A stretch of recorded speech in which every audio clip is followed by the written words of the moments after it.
Então vamos lá. Como estava dizendo, o pessoalzinho está bem esperto. A gente fez já falei para você, nessa disciplina de produção gráfica, a gente viu, né, processos de impressão, né, offset, digital. Semana passada, inclusive, estava falando de rotogravura. Que legal. Nem lembrava que existia. Serigrafia, flexografia e tal. Trouxe aqui, né, nas primeiras aulas do semestre, o pessoal ver um fotolito. Olha que maravilha. O que é um fotolito, o que é uma chapa, né, de CTP, conta-fio e tal. Então o pessoal já viu isso aí. E a gente fez visita em gráfica, né, com uma Vita, viu umas máquinas todas funcionando, a gente foi na Alcor também. Então foi bem bacana, o pessoal tá ligado já nas coisas aí, né? Então, a gente viu os acabamentos também, tipo de acabamento, né? Então, você está em casa, aqui o meu amigo Bruno, grande camarada Bruno, de longa data aqui, vai falar aí da sua experiência, né? Sua caminhada aí na área. Como vocês viram, é muito legal, né? Essa área é muito legal de produção gráfica. Quem depois, né, se interessar, a gente já falou sobre isso, né? A gente entra na publicidade achando que vou trabalhar com criação, vou fazer televisão, né? Tudo bem, beleza, né? Mas tem 1000 outras áreas, inclusive essa área é uma área muito bacana, né? Trabalhar com gráfica é muito legal. Já tô sentindo falta do cheirinho da tinta lá. Cheirinho do papel, né? Que é sensacional. Falta do cheirinho da tinta. Beleza? Maravilha. Obrigado. Fica aí de apoio técnico. Bom, novamente, boa noite para todos aí. Obrigado aí pela oportunidade aí do bate-papo. Espero que seja bem interessante. Pelo que o Sérgio falou, vocês já estão dominando, então, o universo gráfico aí, já tiveram algumas experiências aí. Vocês têm gostado do que tem visto do universo gráfico em si? Eu acho... vai falar que não perto do professor, ele vai chorar. Vai ficar triste, pô. E é bem o que o Sérgio falou, né? Às vezes a gente vai nessa emoção de, eu vou trabalhar com TV, eu vou trabalhar ou no universo digital, com mídias digitais, social media e tudo mais. Mas o leque é imenso, né? E só a parte de gráfica já é um leque muito grande. Então, vamos começar assim. Muito prazer, meu nome é Bruno. Eu atuo com design e na área gráfica desde 97. Eu costumo brincar que aí a gente entrega a idade, né? Acredito que praticamente boa parte de vocês não eram nascidos em 97 ainda. Boa parte, quase todo mundo. Só excluiu eu. Só você. Boa parte era para tirar o Sérgio, que também é como eu da velha guarda, né?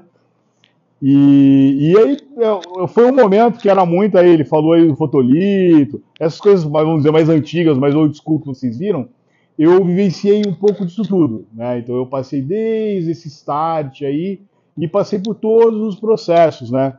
Então, num primeiro momento, a minha primeira formação foi informática industrial. E aí eu fui fazer um estágio numa empresa que chama Tachyon, aqui em São José dos Campos. Que aí foi o meu primeiro contato com o universo gráfico, né? Ele era um birô digital. Então, naquele tempo, né, como diria o pároco da missa, você não tinha aí Hoje, uma agência, você resolve tudo. Né? Você tem aí desde eu quero uma foto. Então, você tem um banco de imagens, você faz uma compra online de uma imagem. Não, eu vou fazer um vídeo. Você pode comprar um vídeo pré-pronto para você fazer uma pós-produção nele. Então você tem aí N facilidades que não existiam naquele tempo. Por incrível que pareça, por exemplo, uma foto.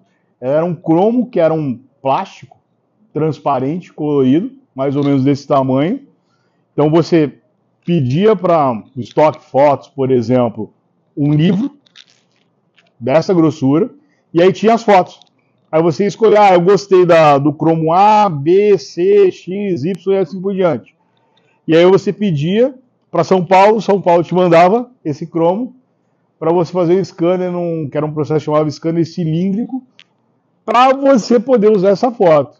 Então os birôs digitais eram esse meio do caminho, porque as agências não tinham, vamos dizer, a parte de tecnologia, era tudo muito caro. Hoje, para vocês terem uma base, Vamos pegar aí um scanner cilíndrico, hoje ele seria confortavelmente o preço de um carro popular aí, que está hoje, não sei aonde popular, né? Mas ele está aí 78, 80 mil reais. Esse seria o preço de um scanner, que era um equipamento mais ou menos desse tamanho. Então, as agências não investiam nisso, né? Então, ao longo da minha caminhada, eu startei ali na Tachyon, e aí eu comecei a me especializar na parte de birô digital. Então, toda a parte de... O Photoshop era o Photoshop 4, naquele tempo, né? E... Era 4. Lembra disso? Qual era o 3, se eu não me engano? O Illustrator 1. Que hoje, numa proporção, o Illustrator estaria mais ou menos no 35, hoje, em termos de lançamentos, né? Então, era tudo muito mais precário do que é hoje, vamos dizer assim, tecnologicamente. Mas já era muito divertido, porque o desafio era bem interessante. Você pegava, que nem eu cuidei de campanhas aí, que eram campanhas de grandes agências como W Brasil, entre outras, que eram feitas para empresas regionais. Então vinha ali o material base da W, por exemplo, sem as fotos aplicadas. Eles faziam um scannerzinho simplesinho só para layout, e aí vinha o material base em arquivo, então vinha...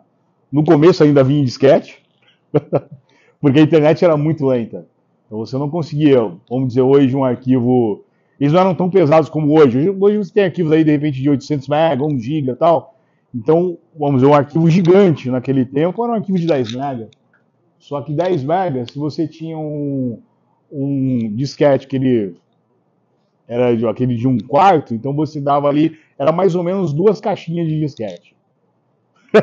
Para você transportar um arquivo, sabe? Você mandava compactar, e aí você tinha que compactar 2 vezes, porque deu 2 caixinhas de disquete, eram 20 disquetes. Se está descompactando, na hora que chegasse no 10º ali, travasse, você perdia tudo. Então a gente começou a dar graças a Deus quando surgiu o grande invento do CD. Existia uma outra tecnologia, que eram os zip drives, só que era um lance que rolava muito fora do Brasil e era muito caro, sabe? Um leitor de zip, hoje, vamos dizer, trazendo para dinheiro nosso de hoje, a gente estaria falando de um leitor, o leitor de zip era 30 mil, 40 mil reais, um leitor. Cada zip drive seria, dado as proporções de dinheiro de hoje, a gente estaria falando aí de 300 a 500 reais um zip drive. Então o CD, ele era o cara ali do meio do caminho, ele era um cara, não era muito barato também, era, sei lá, um CD regravável, proporcionalmente a gente está falando de dinheiro de hoje, uns 50 reais, seria o preço do CD. Então olha como as coisas foram mudando. E nesse meio do caminho, tudo foi mudando, né? A tecnologia foi trazendo grandes possibilidades. E a gente foi tendo que se reinventar o tempo todo. E eu costumo até brincar, até nos dias de hoje, que vocês também vão ter que se preparar para se reinventar, e muito. Sabe, a caminhada está só começando. Ah, me formei! Maravilha! Mas a caminhada está só começando. A gente tem muita coisa. Hoje a gente tem o boom, que está muito na moda, com certeza estão lendo muito sobre inteligência artificial. Tem até muita coisa legal online sobre agências. Tem algumas das grandes aqui do Brasil que estão usando fortemente, mas lá fora existem já agências que elas funcionam. Todo o fluxo é usado com AI. Então são leituras que são bem legais, e isso hoje. Não sei o que a gente vai ter daqui 1, 2, 5 anos. Né? Então isso é uma passagem só para a gente entender um pouco aí da onde eu passei. E nesse meio do caminho, pós ali o Birô, eu passei por todas as principais agências de publicidade de São José, desde fazendo o que a gente chama hoje de freelance, mas o freelance em N áreas. Então a gente tinha desde a parte propriamente dita criativa, da parte de edição de imagem, da parte de... A gente vai falar um pouco sobre cores e calibração de cores. Eu cuidei durante muito tempo em dar treinamentos para equipes de agência, sabe? Para a planta toda da agência eu dar um treinamento de gestão de cores, que é um pouco do que a gente vai dividir hoje. Vamos passar para o próximo? Então vamos começar falando de perfil de cores. É um termo novo para todo mundo, ou todo mundo já pelo menos ouviu dessa passagem ao longo dos últimos tempos? Vocês já ouviram sobre? Sim, não, talvez? Talvez é ótimo, hein? Sério, esse é o talvez é maravilhoso. Tá, vamos pelo talvez, então. O perfil de cores, basicamente, é o quê? Imagina hoje, quando a gente roda a gente prepara um projeto e a gente vai mandar para uma gráfica na Itália. Então eu quero que ele tenha exatamente as cores que eu preparei no arquivo. E aí, se esse mesmo projeto, Bruno, rodou na Itália e a empresa tem uma subsidiária no Japão, por exemplo. E aí eu vou rodar numa gráfica do Japão esse mesmo material. Então o perfil de cores é o cara que vai fazer conversar o que a gente criou, a gráfica que está na Itália, a gráfica que está no Japão, para chegar dentro das possibilidades o mais próximo possível no resultado final de impressão. Então esse é o grande pulo do gato do perfil de cores. E um detalhe muito importante, vocês já devem ter reparado, até mesmo, por exemplo, vamos usar um exemplo do universo digital. Quando a gente está falando ali de fazer um vídeo, estou editando um vídeo e aí no primeiro momento você pega fez uma filmagem do celular, por exemplo, e aí você vai jogar, vamos dizer um mais comum aí que você possa usar até no celular, um CapCut, por exemplo. Vou fazer uma edição desse vídeo. Você começa a fazer a edição. E aí, quando você manda para outro celular ou você manda para o computador, você percebe que o próprio vídeo ali deu uma diferença de cor. Então, é exatamente isso é o que acontece quando a gente tem um arquivo para impressão. Então, de repente, eu tenho ali um arquivo que está lindo no meu monitor, e a gente vai falar um pouco disso, cuidado com cores brilhantes. Vamos dar um spoiler aí, a gente vai falar um pouco mais disso. Mas ele tá lindo, lindo no meu monitor. Fala, tá maravilhoso, o meu cliente vai amar o resultado desse material. Bacana. Aí você pegou, imprimiu na sua impressora de casa ali. Não, eu tenho ali uma jarra de tinta, mas é de último tipo, aí imprime em 8 cores e papel fotográfico. Fica linda a impressão. Maravilha. Não mostre isso para o seu cliente. Porque essa impressora vai ser o seu tiro no pé. Por que, Bruno, vai ser tiro no pé? Porque quando a gente fala de perfis de cores, a gente vai começar a falar de calibração do processo. Então, para eu conseguir ter um resultado que é a mesma cor que eu estou enxergando no meu monitor, é a mesma cor que saia, ou muito próxima do que sai na minha impressora mais doméstica, ela é muito próxima do que sai, por exemplo, numa prova de impressão digital, pelo que sai, se vocês forem em gráfica digital também. Então, uma prova de impressão digital. Então, ela vai ser muito próxima daquilo ali e vai ser muito próxima da parte final, que é a de impressão gráfica propriamente dita. E isso seja qualquer um dos processos. Offset convencional, o Sérgio comentou que vocês viram flexo, viram rótulo, então viram um pouco de serigrafia também. Então, muitas vezes, eu vou criar um material, uma estampa para camiseta. É um mercado gigantesco, é um mercado muito legal de trabalhar também. E aí você cria a estampa para camiseta, ficou lindo. Tá, legal, Bruno, ficou lindo, como é que eu sei que vai ficar na hora que vai estampar? Perfil de cores versus calibração de processo. Então, o perfil, ele é o cara para fazer tudo isso conversar. Bruno, eu tenho que criar do zero? Então, esse perfil? Não necessariamente a gente precisa criar do zero. A gente tem uma gama de possibilidades.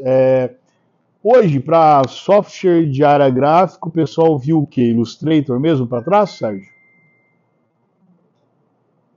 Legal, então vamos partir da premissa do Illustrator.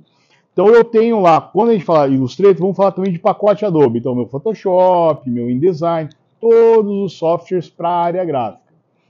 Então, quando eu ativo um perfil de cores para todos eles, eu já começo a fazer todo mundo conversar. Então, eu já começo, o que eu estou vendo no meu Photoshop é igual ao que eu vejo no meu Illustrator, que é igual ao que eu vejo no meu InDesign. E é igual ao que o meu amigo da cadeira do lado vê no dele. Por quê? Porque a gente está usando um mesmo perfil de cores. Então existem alguns, como por exemplo o Coated Fogra 35 ou 29, que é que se você jogar ele para uso aí para uma saída gráfica, vamos dizer, Bruno, pô, não sei como criar o meu perfil. Botou o Coated Fogra, ele vai funcionar, vamos dizer assim, parcialmente. Ele vai funcionar para tintas do padrão americano. Então, por exemplo, o que a gente usa hoje em gráfica no Brasil, legal, ele vai funcionar. Lembra do exemplo que eu dei? Pô, um cara na Itália e um outro cara no Japão? Então, no Japão, aí o perfil, vamos dizer, de uso comum já é outro. Então, e agora, Bruno, o que eu vou fazer? Então aí vem o processo de calibração. Pode dar um jumpzinho. Okay. Tinha mais um negócio antes da resolução, a gente já fala dela. Então, o que acontece? Então, o processo, a gente tem ali ferramentas, né, que ajudam nessa calibração. E ao longo dos anos, como eu comentei, como eu dividi com vocês, eu cuidei muito de calibração, tanto para agência quanto para gráficas, de um modo geral. Vocês foram na Vita, né? Então, o processo de impressão e calibração de cores da Vita Gráfica fui eu que criei. Quando eles, alguns anos atrás, em 2010, para ser mais exato, eles me procuraram. Na época eu ainda trabalhava na TAC, no Bureau Digital. Na ocasião eu já era gerente ali da empresa. E eu estava ali com aquela vontade de montar meu estúdio. E aí o pessoal da Vita me procurou e falou, pô, Bruno, a gente está com um sonho. E, cara, me fala qual é o sonho. Ele falou, não, hoje a nossa gráfica tem 2 impressoras coloridas, pequenas, e uma offset mono. Mas a gente quer ser uma gráfica de referência no Vale do Paraíba e região. Falei, bom, a gente tem 2 detalhes. Isso não é do dia para a noite, vai demandar um tempinho. E a outra que eu falei para eles, como é que tá o caixa? Porque não é algo muito barato. Eles falam, não, Bruno, a gente tem uma linha de crédito muito boa, só que a gente sabe onde a gente quer chegar, mas a gente não sabe como é que a gente vai passar por esse caminho. Eu falei, cara, então vamos juntos. Vamos passar por esse caminho juntos. E aí eu aceitei o desafio. Foi um projeto, eu estimei para 5 anos, o projeto completo de controle de cores, desde o entrada de arquivo, na verdade, desde ensinar as agências a mandarem o arquivo do modo correto, aí no recebimento, a conferência, ajuste de calibração, aferição para que a gente tivesse ali a prova digital e a saída offset no mesmo nível. Aí você começa a bater numa tecla mais complicada, que é o fator humano. Naquele tempo, o impressor gráfico, né, eu costumo brincar, e se tivesse algum impressor gráfico aqui, eu falaria do mesmo jeito, porque vivenciei isso. O impressor gráfico era o cara que ele trabalhava com uma garrafa de cachaça no saquinho em cima da máquina aqui, para ele tomando um cigarrinho aqui do lado para ele fumando. Por quê? Porque o cara trabalhava a madrugada inteira. Ele normalmente não se pagava muito para o impressor gráfico, sabe? Era um salário baixo. Ele tinha o trabalho de dia e à noite ele ia lá, então ele tomava fumava o cigarrinho dele e ficava tocando máquina. Então, para ele, cian, magenta, amarelo e preto, ele não precisava saber de mais nada. Tava ótimo. E aí eu comecei a falar para os caras que não era só isso. Então foi um projeto que para 5 anos eu consegui otimizar em 2 anos e meio, e metade do tempo. Demandou aí horas a fio. Eu trabalhava normalmente ali eu chegava às 6h30 da manhã, iniciava às 7, ia até 11, meia-noite, às vezes até 2 da manhã, porque o pessoal ia rodar a máquina. E aí eles falaram, Bruno, mas eu não estou com confiança de que vai estar zerado o processo. E vocês viram máquina gráfica rodando, é muito rápido.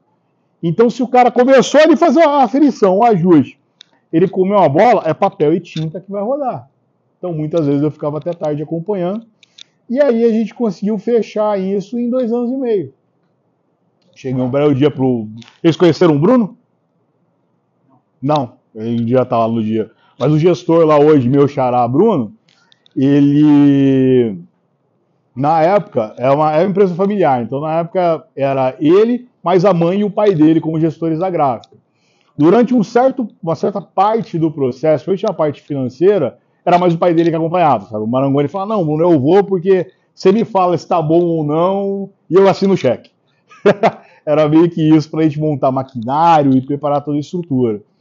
E o Bruno já foi mais eu já fui mostrando a parte lógica do processo e também preparando a equipe. Então a gente tinha ali, no começo, a gente tinha ali o impressor, que não era muito do universo ali de calibração, eram 2, 3 impressores, então a equipe toda da gráfica devia ter 7 pessoas. Quando eu me desliguei 2 anos e meio depois, eu deixei com 68 pessoas na gráfica. E cuidei desde entrevista, praticamente de todo mundo, porque a gente tinha que entender, né? Até mesmo a disposição que as pessoas estavam, sabe? A gente começou a contratar muito o pessoal mais novo, porque o pessoal mais da antiga era sempre aquela briga de mão de faca para trazer para a nova linha de processo, né? Porque todo mundo tinha aquela visão mais antiga de como deveria funcionar uma gráfica. Então foi uma missão bem legal, vocês viram um pouco do resultado hoje funcionando lá, tenho contato com eles até hoje, rodo projetos meus do meu estúdio lá com eles, tanto de impressão offset como impressão digital. Recentemente eu rodei, eu não sei se vocês já viram na TV, um comercial, tem uma empresa que chama MBA Kids, na internet ou na TV, vocês talvez tenham visto. É um pessoal de São Paulo, e é bem legal a linha deles, para compartilhar com vocês, que é para a garotada hoje do 4º ao 9º ano, eles já fazem ali a formação já de área contábil, eles já fazem são MBAs para essa garotada. Então ela já tem um preparamento bem mais acadêmico desde os primeiros anos. E aí eu fui contratado por esse pessoal para cuidar há uns 2 anos atrás, para cuidar da expansão, que eles iam trazer unidades para cá, mas como eles iam trazer unidades, não compensava rodar em São Paulo e ficar carregando caminhão para cá. E aí a gente rodou vários lotes na Vitagráfica, para compartilhar o exemplo com vocês. Porque a preocupação deles era muito grande com a qualidade, com a parte de controle de cores e tal. E aí eu sinalizei, aprendi a Vitagráfica, sem contar para eles que eu tinha implantado o processo todo lá. E aí a gente estava fazendo uma reunião com o Bruno, e aí o Bruno falou, então, mas inclusive foi o Bruno que configurou tudo aqui. Aí o pessoal olhou para mim, e você não contou nada? Eu falei, não achei necessário, né? Então, é um processo muito gostoso de trabalhar, esse processo de perfil de cores. E aí, pegando o gancho no perfil, tem um outro ponto muito importante, que é a parte de resolução de imagem. Já viram quando você olha um material impresso, ele está todo pixelado? Tá tudo aqueles quadradinhos, né? Tinha um comercial, mas aí não deve ser do tempo de vocês, é do tempo do Sérgio, com certeza, que era um menininho, que ele ficava, no começo ele ficava com droga, sem droga. Quando ele punha a carinha pro lado, no sem droga, aí aparecia normal. Com droga era a carinha toda pixelada. Né? Eu, durante muito tempo, eu usei esse exemplo para explicar em palestras e em aulas e treinamentos a diferença. Mas são aqueles quadradinhos que a gente vê ali na impressão. Isso é uma baixa resolução. Tá, Bruno, então tem um número mágico? Eu costumo falar o seguinte, não que seja um número mágico, mas literalmente, eu costumo sempre falar uma coisa, tudo na vida é cálculo, sabe? Tudo na vida é conta, sabe? Quando mais jovem, eu falo, eu não gosto de números, não gosto de conta. Com o tempo eu fui descobrindo que não tinha pra onde correr, que tudo vai ser conta. Então, quando a gente tem um processo gráfico de impressão, a gente começa a ter alguns números nesse universo, né? Então a impressão é feita a 2.400 dpi ou 3.600 dpi. Aí você vai ter a lineatura, que é a quantidade de pontos por polegada, que hoje você consegue processos com 400 até 680 linhas por pontos por polegada. Então é um detalhamento muito grande. Bruno, então eu vou precisar de um número absurdo de resolução.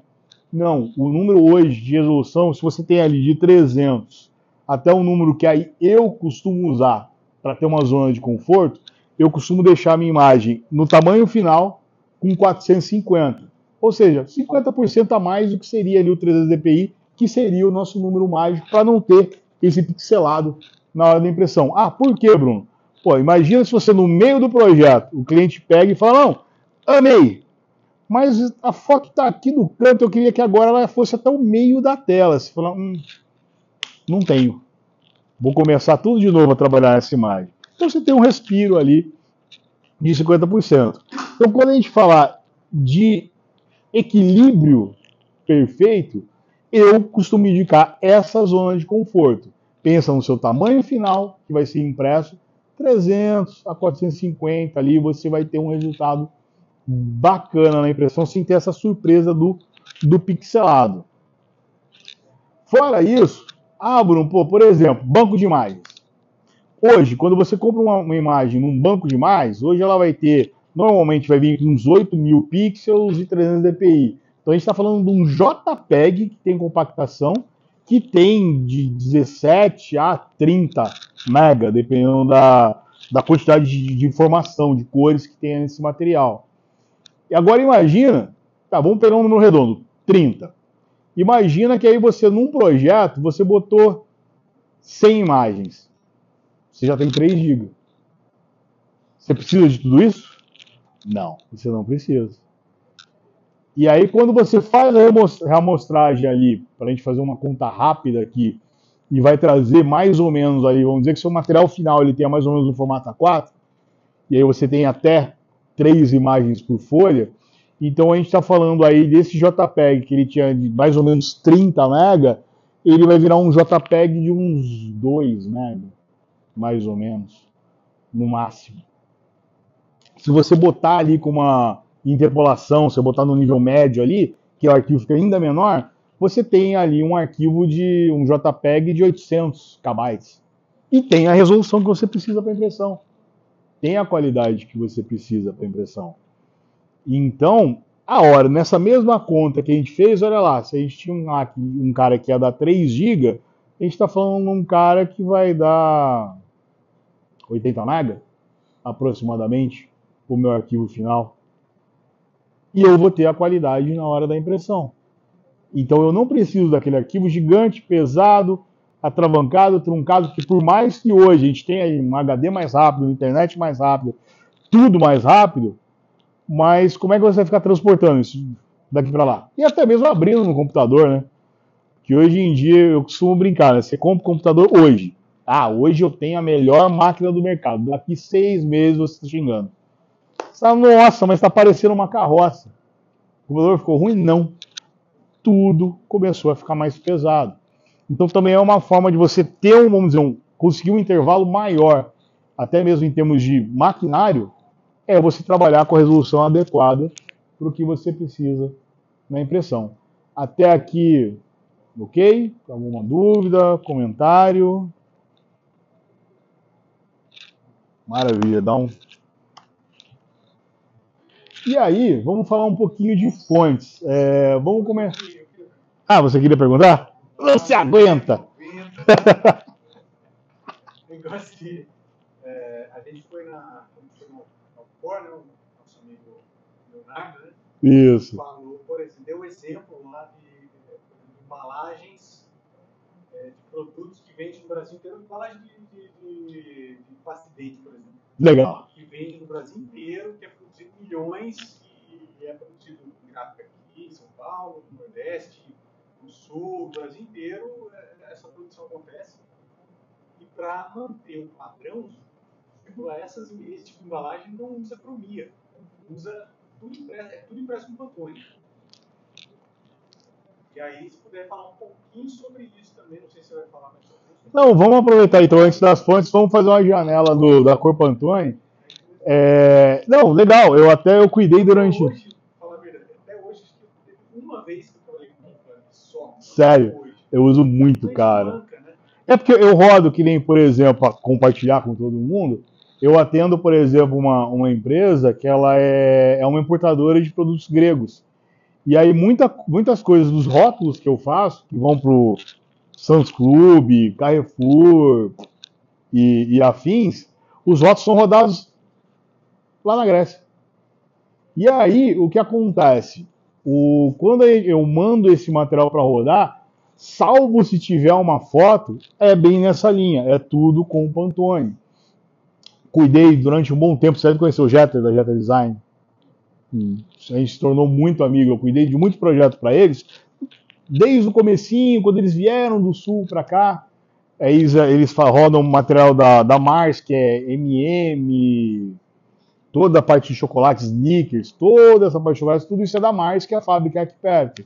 E também ração de cachorro. Né? Eles fazem Whiskas, Pedigree, também é tudo produzido pela Mars. É um outro braço, não é do lado do chocolate. Eu fui lá para conferir, pelo menos é um galpão distante, né? Porque, né? Vem a comida de cachorro ali no M&M. E aí, esses produtos, eles também são todos em Pantone. Por que tudo em Pantone, Bruno? Há essa extrema necessidade. Lembra que a gente falou um pouquinho de perfil de cores agora há pouco? Então, se eu tenho um processo controlado, se eu tenho perfil de cores, aí eu criei um perfil, a gráfica tem um perfil de cores, então você já começa a ter ali um controle um pouco maior.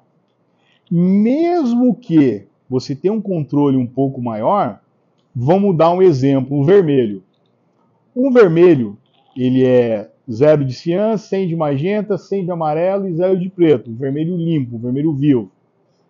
Dependendo da gráfica que você rodar, se o processo sapecar um pouco mais de magenta, e o magenta é sim um grande vilão quando a gente fala de cores em processo gráfico, esse vermelho, que ficaria um vermelho vivo, ele ficou rosado.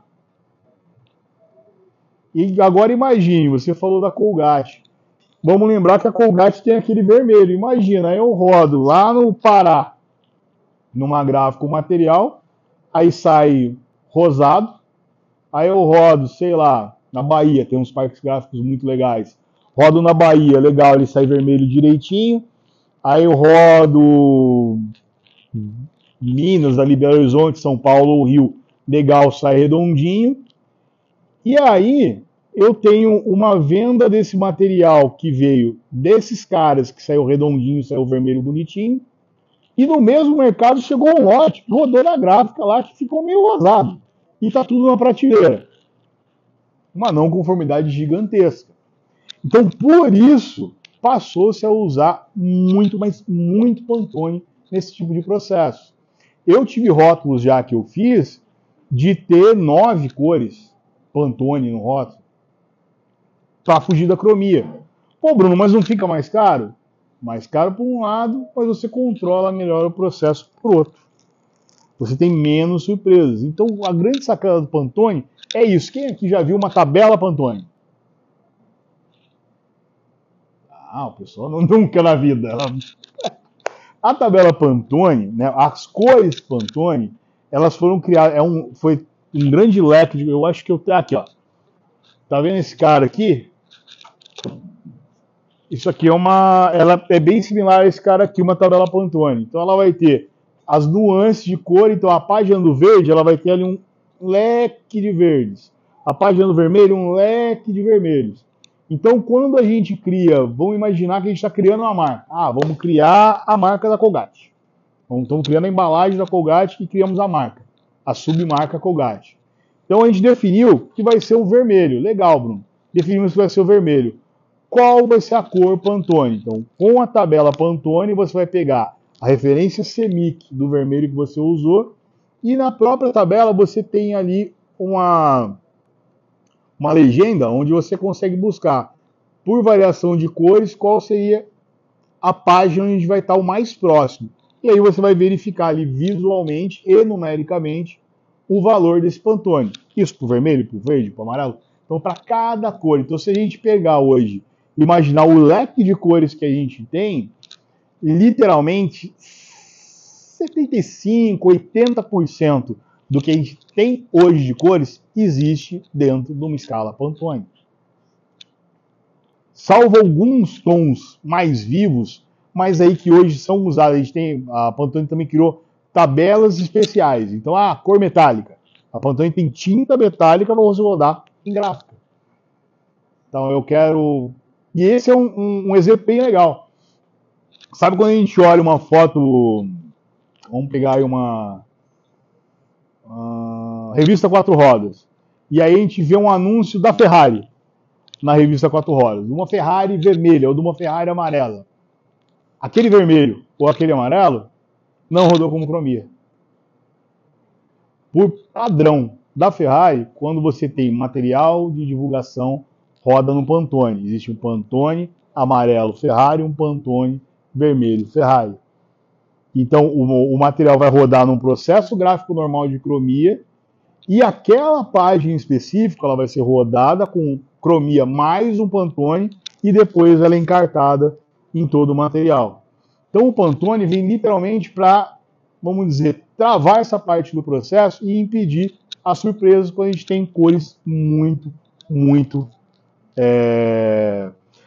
tanto cores diferenciadas quando a gente precisa de um padrão, né? Como no exemplo da Colgate. Pô, rodei ali em algumas gráficas e você não vai ter tudo igual, né? Você começa a ter uma discrepância. E dadas as proporções... Você vai comprar uma Colgate, tem que ter um padrão vermelho, chega no supermercado, tá rosa. Meio de rosa, não, a pessoa vai olhar e falar, a Colgate. É prejuízo. É prejuízo para a empresa, né? Aí vai olhar, não, essa deve ser a Colgate que veio da China, não vou comprar essa Colgate não, que o dente vai cair. Então, para evitar isso, as grandes marcas usam muito esse subterfúgio. Quando a gente fala de embalagem, é que você falou que não usa muito Pantone, porque o universo de embalagens, de repente, não foi um universo que você foi muito a fundo, né? Eu fui muito a fundo nele e até hoje ele faz parte do meu dia a dia. Então, para embalagem é muito comum. Vamos pensar, por exemplo, sabe a caixinha de leite da Cooper? Que tem a vaquinha lá tal, que até foi criado pelo Magno, a marca, né, e o Jean, que ilustrou a vaquinha da Cooper. Que são grandes dois amigos aí do universo design aí que mandam muito bem. E aquela vaquinha, cara, ela tem 8 cores. Pantone. Só ela. Aí, se eu não me engano, a embalagem tem mais um verde que não tem na vaquinha. Eu sei que no total, as embalagens da Cooper tem 10 cores Pantone para rodar. Pô, Bruno, não fica mais caro? Volto do ponto que eu falei.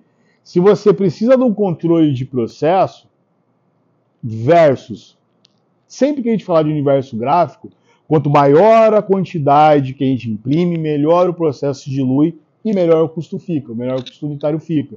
Então, mesmo a gente tendo ali 10 cores, mas a quantidade que roda disso é muito grande. É para abastecer nível Brasil.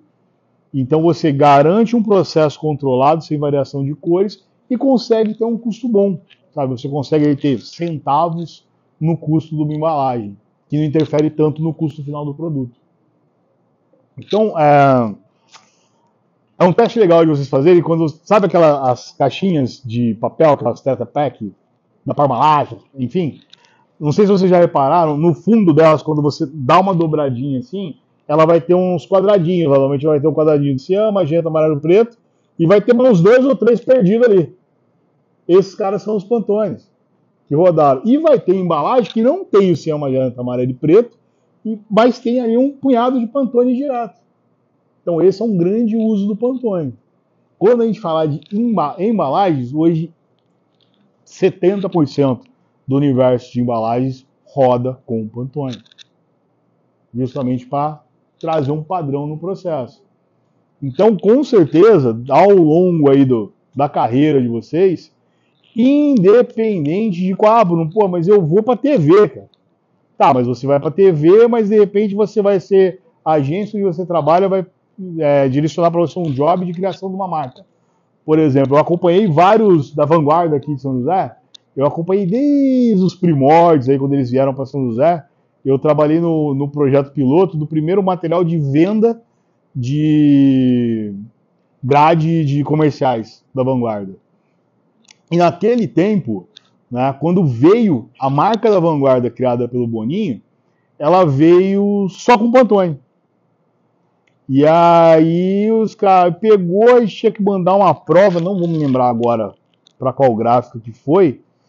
A gente tirou, trabalhava na Táquio, a gente fez uma prova digital, o processo não era tão controlado quanto hoje, mas a gente já tinha, naquele tempo ali, estamos falando em 99 para 2000, a gente já tinha ali um processo bem engatilhado para o controle completo ali. E aí, a hora que mandou isso rodar, quando saiu a marca impressa em grande quantidade do material, que eles rodaram, sei lá, tipo 5 mil catálogos de veiculação. E aí teve o evento de lançamento, né? Deram na mão do Boninho. A hora que ele olhou, o que aconteceu com a minha marca?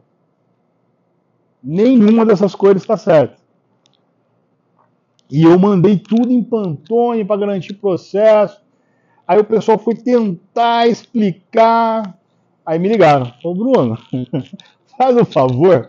A gente precisa de você aqui na TV, porque a gente está com o Sr. Boni aqui. Ele quer saber o que aconteceu. E ele não quer uma desculpa, ele quer uma explicação do porquê que deu isso. E aí eu tive que explicar para o cara que regionalmente a gente não tinha gráficas ainda naquele tempo que rodassem em um processo a 10 cores, como era a marca. E aí foi revisto o projeto para trazer tudo para Chromia e ele largou a mão. Falou, não, então não vou mandar fazer mais nada com Pantone quando eu precisar criar. Então tudo isso para quê? Se lá na frente, vocês, no dia a dia de vocês, cair um job para a criação de marca, eu, hoje, particularmente, grande parte das vezes, eu uso um Pantone no momento 1. Na verdade, eu gosto muito de criar a paleta, né? Então, normalmente, eu pego cores de uma imagem que tem a ver com o universo do cliente, monto a base da paleta, e em cima dessa base, eu monto toda uma grade Pantone. Então, quando eu faço a criação da marca do cliente, na verdade, eu já entrego o CMYK, o RGB, o Pantone, o Lab, tudo completo. Mas os 2 primeiros passos são CMYK e Pantone. Já para limitar, para você travar o processo. Então, você já começa a garantir, desde a criação da marca, que você não vai ter muita surpresa no meio do caminho, né?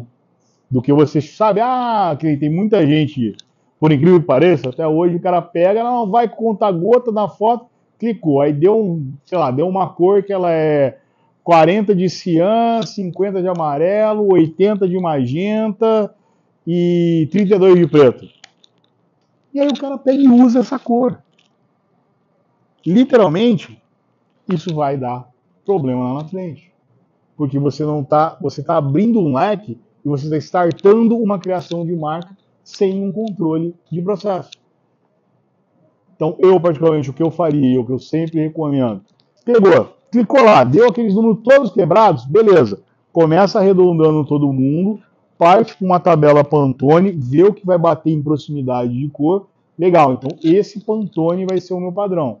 Porque aí, a hora que você faz a conversão de trás para frente, do Pantone para o CMYK, do Pantone para o RGB, do Pantone para uma Corlab, você tem um controle melhor do processo. É o que eu costumo usar bastante. De Pantone, alguma dúvida a mais aí, Sérgio? Gostou do Pantone? Agora quero usar Pantone. Ninguém me segura agora. Como que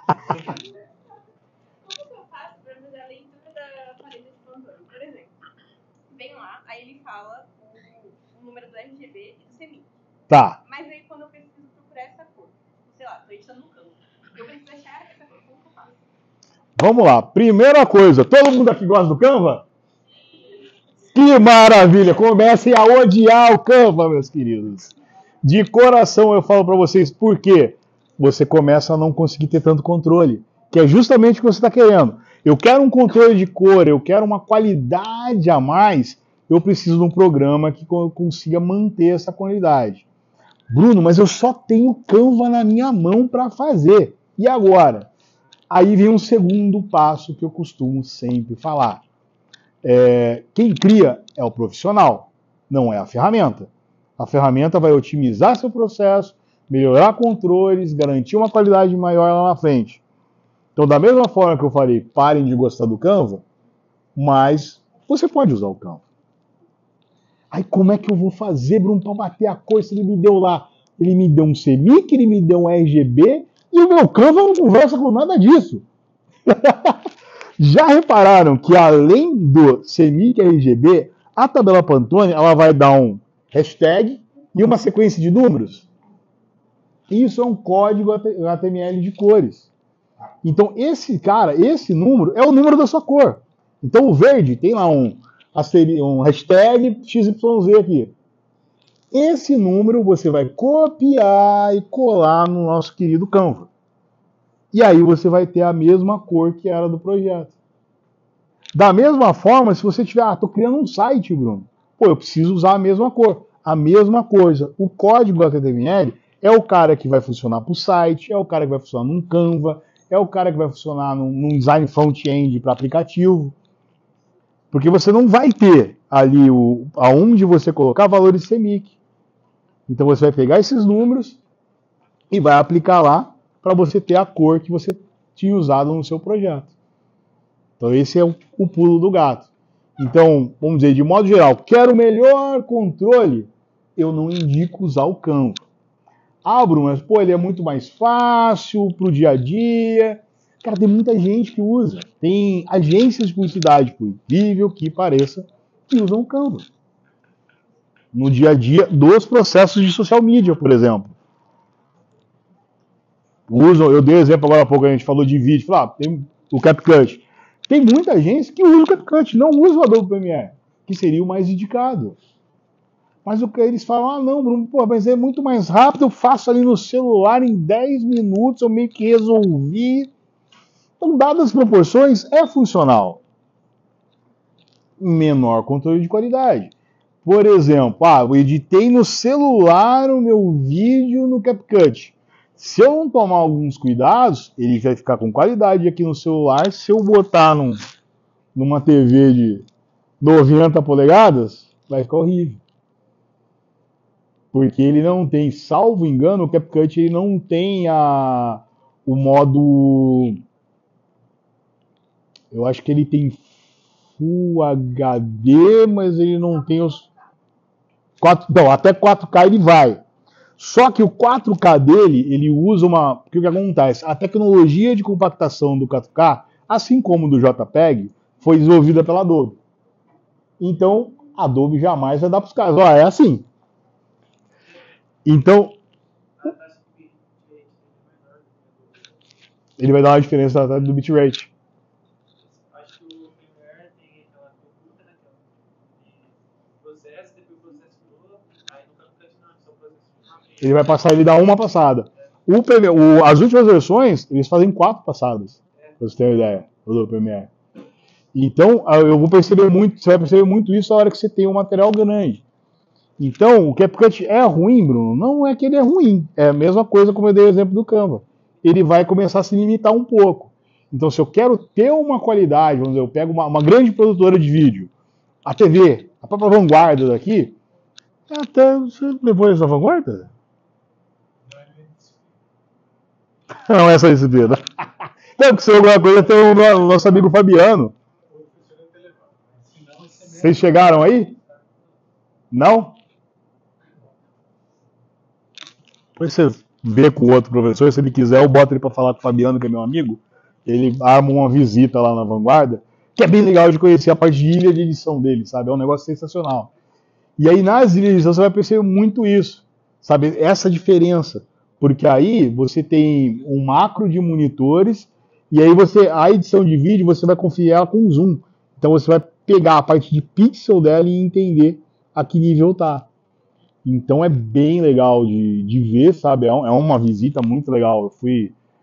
Depois que eu fui a primeira vez, eu fui umas 4, 5 vezes lá. Ela falou, o que tem de novo aí? Não, pô, chegou isso, isso e isso. Cara, quero ver.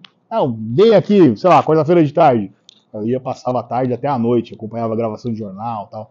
É bem legal, é um universo bem legal. Eu costumo brincar que o designer é um bicho muito xereta, né? É um bicho muito curioso. Eu gosto, sabe, de estar o tempo inteiro aprendendo, de repente... mas TV não é o meu dia a dia, mas eu aprendi muito TV ao longo dos anos. De repente, o Canva é um cara que eu não uso. Vamos dizer, eu não uso no meu dia a dia, mas eu aprendi a operar para eu poder falar sobre ele. E cheguei a usar para alguns projetos de social media, que de repente, tá no evento, tal, não sei o quê, que agora que a Adobe tem uns caras legais para celular, mas não tinha, até alguns anos atrás. Então você tinha que ir para esses caras intermediários e você ir subsidiando ali, né?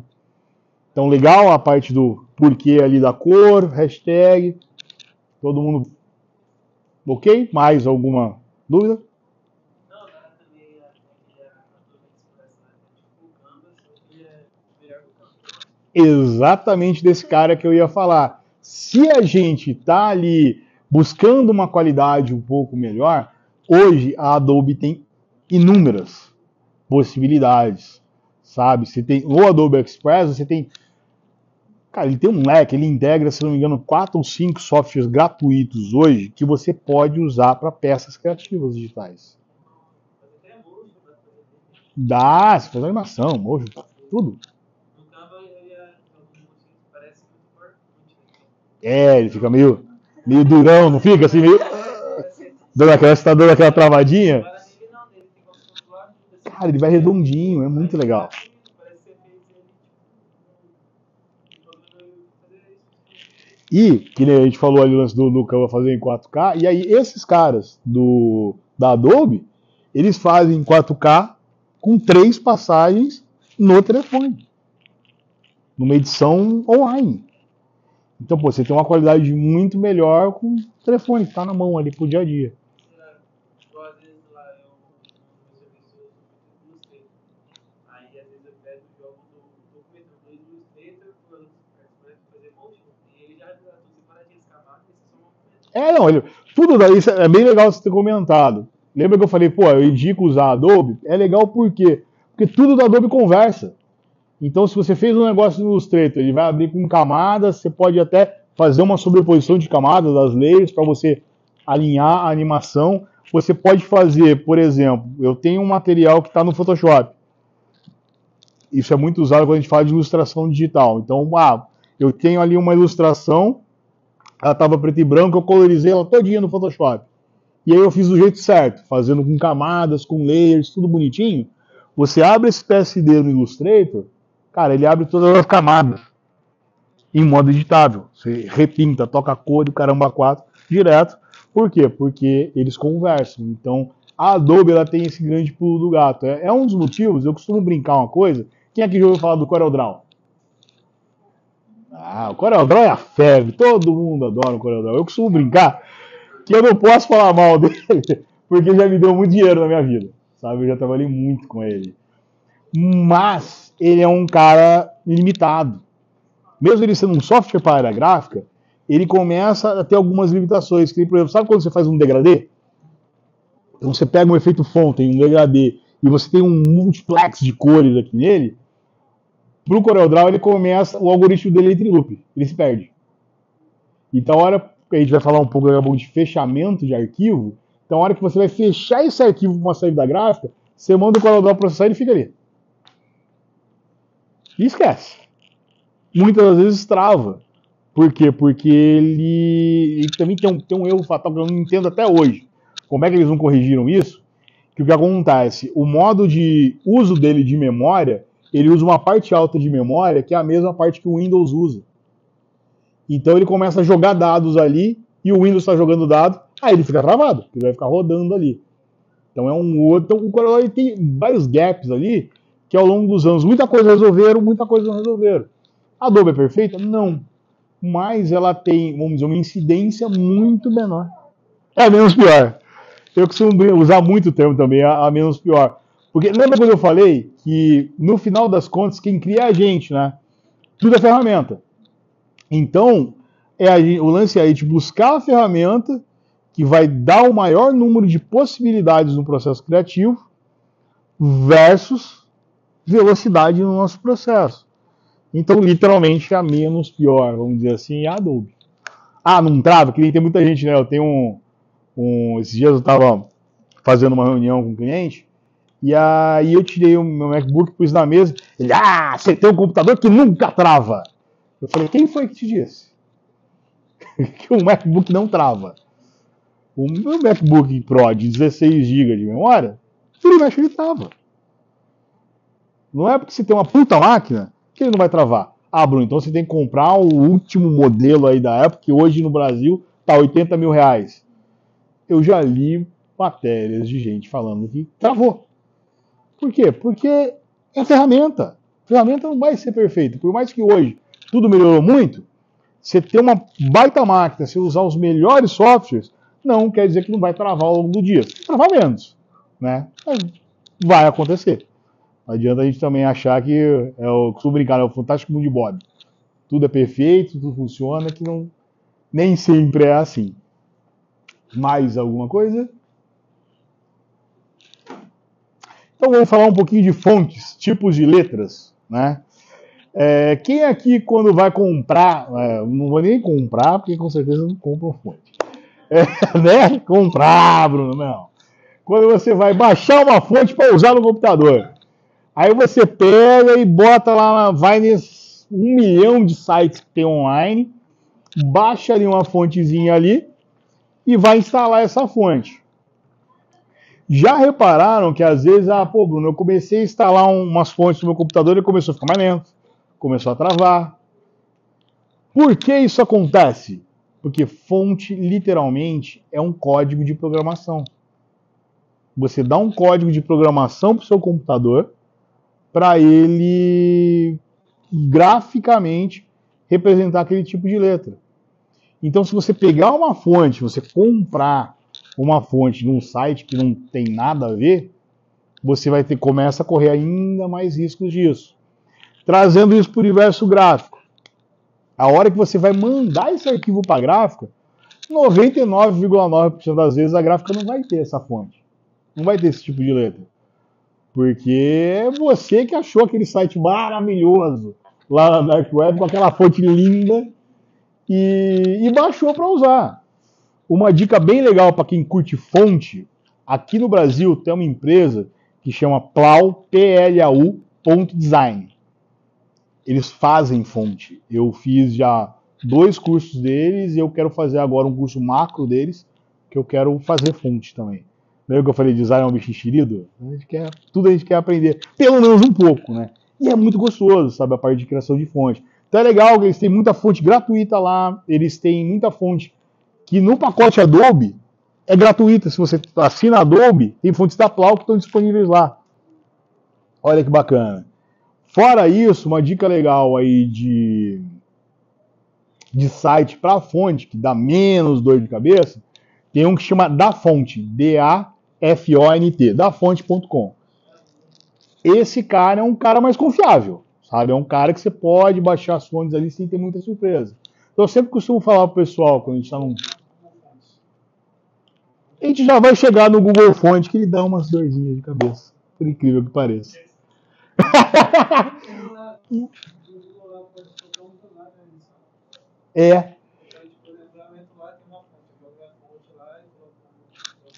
Exatamente, esse é o maior problema.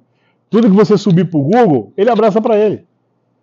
Então, o que está lá dentro nem sempre são fontes que realmente são testadas, são redondinhas, o algoritmo de cálculo da fonte está redondinho. Então, por exemplo, fontes macro, por exemplo, a Roboto, que é a fonte do padrão do Google. Beleza, eu quero uma Roboto, cara, dentro do Google Fontes você vai baixar a família inteira dela perfeita. A Myriad Sans, dentro do Google eu sei que ela está redondinha. Então tem várias fontes que estão redondinhas, mas o que for nome meio diferente que vocês veem lá dentro, não arrisca não, porque alguém subiu essa fonte para lá e aí o risco de dar um chabuzinho é grande. E aí quando eu falei ali do comprar, ali, a Plau, por exemplo, vende, e tem muitos sites americanos, tem o MyFonts, por exemplo, que vende hoje uma família de fontes, muito cara, Bruno. $40, as mais caras, 50, tem fontes aí de 5, 8, 10 dólares em sites nacionais, que são fontes redondinhas. Mas para que eu vou comprar uma fonte? Cara, imagina que você está fazendo um projeto, você está criando uma marca... Sei lá, Flamengo. O Flamengo criou um novo time sub-16 de polo aquático.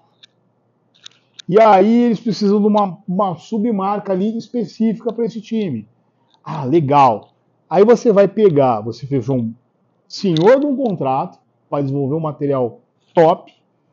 E aí você vai fazer o quê? Você vai pegar e vai usar uma fonte até mesmo da fonte. Você começa a não ter muita garantia. Você vai vender um projeto que tem que rodar redondinho, você não sabe por quanto tempo, que a base dele, que são os tipos de letras, já não tem garantia, já não está funcional. Você não sabe, o cara vai mandar para uma gráfica, a fontezinha que você botou ali da fonte, e aí ou ela não, ele tenta quebrar em curvas para ela virar desenho, não consegue, porque tem fonte que, dependendo de como for feito o algoritmo dela, meio nas coxas, vamos dizer assim, você não quebra em curva. Ela não quebra em curva, ela não embute, porque ela é só para tela. Aí você usou num projeto gráfico, você lançou. Então, eu sempre costumo falar o cuidado de fonte para todo qualquer tipo de projeto. Eu tenho, por exemplo, para vocês terem uma base, salvo ali, eu assino hoje alguns bancos de fontes. Então, eu tenho ali, eu compro praticamente para todo projeto, eu compro uma família de fonte. Mas ela está dentro da minha assinatura, eu pago hoje aí mais ou menos uns 100, 150 dólares por mês e eu tenho um leque de possibilidades lá. E aí eu vou começar um projeto novo, não, eu sei o tipo de comunicação que eu quero, eu vou comprar uma fonte dali. O pessoal da Cloud Design, por exemplo, eu já comprei, eu acho que umas 10, 12 fontes deles. E, cara, tem uma qualidade sensacional, uma variedade de família muito grande. E funciona para tudo, tela, impressão e tudo mais. Então, o primeiro cuidado com a fonte está aí, da onde ela veio, né? Como foi alimentado o processo para essa fonte. Porque na hora que a gente, voltando aqui para a produção gráfica, na hora que a gente vai mandar esse material para a gráfica, a gente tem duas opções. Ou quebrar em curva ou embutir no PDF. Ah, Bruno, tem um caminho. Qual das duas é o caminho melhor? Honestamente, se você usar fontes mais redondinhas, como eu estava comentando com vocês, se a fonte estiver embutida no PDF, não vai ter problema nenhum. Você não precisa nem quebrar em curva. Que vantagem Maria leva, Bruno? Se esse PDF um dia você precisar editar, pô, montei o material, beleza, montei, finalizei, gerei o PDF, mandei para a gráfica, maravilha. Dali 2 dias deu pau no meu computador. O cliente pediu alteração, e agora? Não tenho mais. Não, você tem no e-mail um PDF que é editável. Se vocês olharem até no Illustrator, por exemplo, ele tem um tiquezinho que você ativa para deixar habilitar 100% editável o PDF. Então ele vai embutir fonte, ele vai ser totalmente editável, separado em camadas, ele vai manter. Se você tem ali 10 camadas no seu arquivo, ele vai manter. Vai ficar um PDF um pouco mais pesado, mas ele vai manter toda a característica do arquivo de Illustrator, e inclusive com as imagens em alta resolução, em um único PDF. Então é uma forma também de guardar arquivo também de qualidade. Então eu particularmente, se eu sei que as minhas fontes que estão no meu projeto não foram do zefontes.com, eu gero um PDF X1A ali, mando embutido, deixo editável e é um cara que vai rodar tranquilamente na gráfica. Porque a grande surpresa que a gente pode ter na gráfica é o quê? Peguei e gerei um PDF com arquivo do Zefonte. Na tela, beleza, ele está lá bonitinho, a mesma carinha da fonte que você gerou. Mas, na hora que você faz isso, um processamento PostScript na gráfica, para poder ser feita a saída gráfica, lembra que eu falei que toda fonte é número? Eu vou voltar até um pouquinho mais. Lembra que eu falei, se a gente não gosta de número, não gosta de conta, a gente está no lugar errado? Que eu fui descobrindo ao longo do tempo também. Eu saí da informática industrial e vim para o design e falei, não tenho mais que fazer conta. Depois de 2 meses eu falei, eu vou fazer conta pro resto da minha vida. E a fonte, o que vai acontecer? A hora esse processamento PostScript, quando vai para a máquina, ele vai gerar várias rotinas. E aí vai fazer esse cálculo. Então, se é uma fonte que não tem qualidade, a hora que ela fizer esse cálculo, a minha letra pode virar um desenho, um iconezinho, um asterisco, vai zoar toda a fonte. Tudo que está escrito no material. E aí temos um grande problema. Bruno, mas a gráfica não tem obrigação de conferir? Aí é uma grande briga aí da publicidade, do design com o setor gráfico. Como eu sempre vivi muito nos dois universos, eu costumo sempre falar uma coisa. Não, a gráfica não tem obrigação. A obrigação é de quem criou. De ter feito um arquivo que não vai dar problema, que vai rodar, ficou tudo preto, que vai rodar direitinho, que a fonte vai estar embutida, que a imagem vai ter qualidade. A obrigação é de quem criou. A gráfica, no máximo, ela vai fazer uma prova ali de uma digital, uma similar a um Prelo, uma prova de alta qualidade, e vai te mandar. Aí você vai conferir, assinar e mandar de volta. Porque a responsabilidade final é de quem fez. Então é importante tomar muito cuidado. Tanto ali com cores, como a gente passou, quanto a parte de fontes, quanto a parte de imagem. E literalmente, se a imagem estiver em baixa resolução, nem aquele cara que está lá em cima vai conseguir fazer o milagre de ficar boa. Porque ela vai ficar pixelada, não tem forma mágica. Sabe, se você tem. Lembra quando eu falei, um arquivo que estava muito grande? Eu dei o exemplo. Se eu tenho um arquivo que está muito grande, legal, você pode reamostrar e trazer ele para menor aqui. Um arquivo que não tem resolução, tem como você criar uma resolução ali. Se é um desenho, você pode tentar redesenhar, né, rasterizar ele e assim por diante. Mas se não, se é uma foto mesmo, ela não vai ter qualidade. Então, todos os cuidados têm que vir de quem está criando o arquivo. Legal? Nessa parte, alguma dúvida, comentário?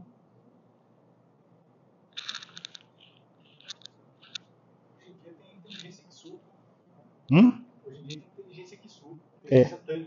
Inteligência Tang. Que aumenta a resolução. Aumenta a resolução. Tem pra tudo, rapaz, hoje em dia. Aí vamos falar de sangria. Vocês já ouviram falar de sangria quando a gente fala em processo gráfico?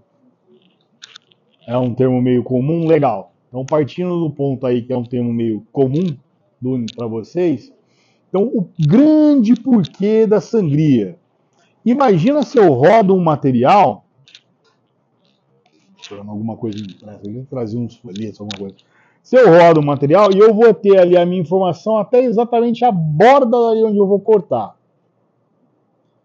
Agora imagina, vocês foram na gráfica, vocês viram que é cortado um calhamaço desse tamanho de material.